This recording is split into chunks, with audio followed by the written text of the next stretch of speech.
Life in the work world has been a bit overwhelming, and a bit is an understatement. And a lot of times I find myself wanting to neglect my diet, my exercise routine, my personal hobbies and routines to make more room for work. And to me, I feel like crying, I feel overwhelmed. And so in this video, we're going to talk about things that we can do to not burn out, not go crazy, not lose our marbles. So without further ado, let's get into it for today.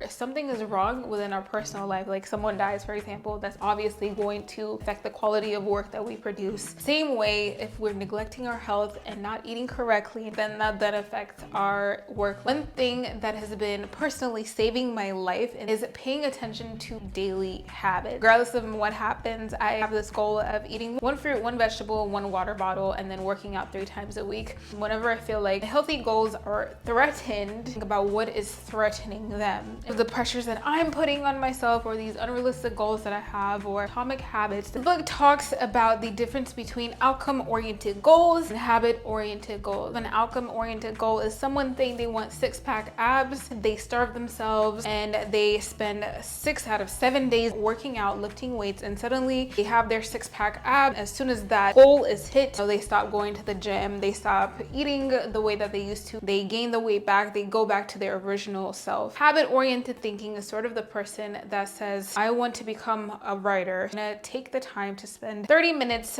5 days a week, write something down. If we then, all of us, this busy season that you are in, when you're feeling tired, when you're feeling overwhelmed, make a goal for yourself, whether that be taking a walk every single morning, taking a walk during lunch, and just disconnecting from work and from that, making sure that you're drinking water every single day, having these habits set in place in seasons where life is difficult and we have a bunch of stuff to do.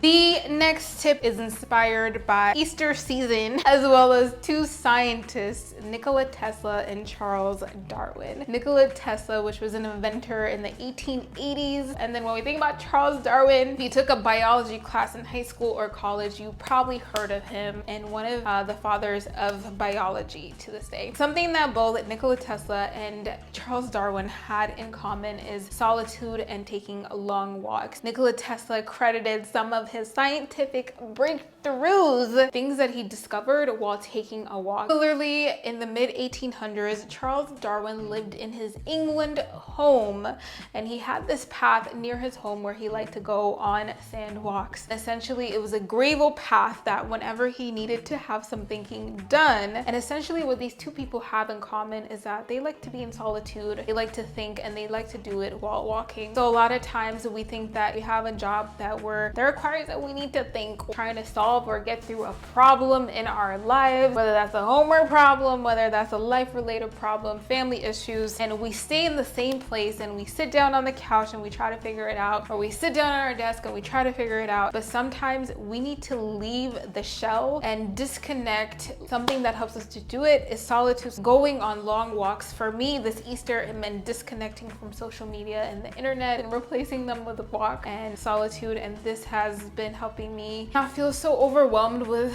just so many thoughts, so many things going through our heads. So taking walks, taking time for solitude when we feel overwhelmed with life or any of those things is something that Charles Darwin did, something that Nikola Tesla did to help them think better, something that we can employ in our own lives to take away the pressures from this world, help us think clearer. I hope that you took away at least one thing from my video, and if you did, please give this video a thumbs up and please share with someone that you care about. Until next time, I'll see y'all later.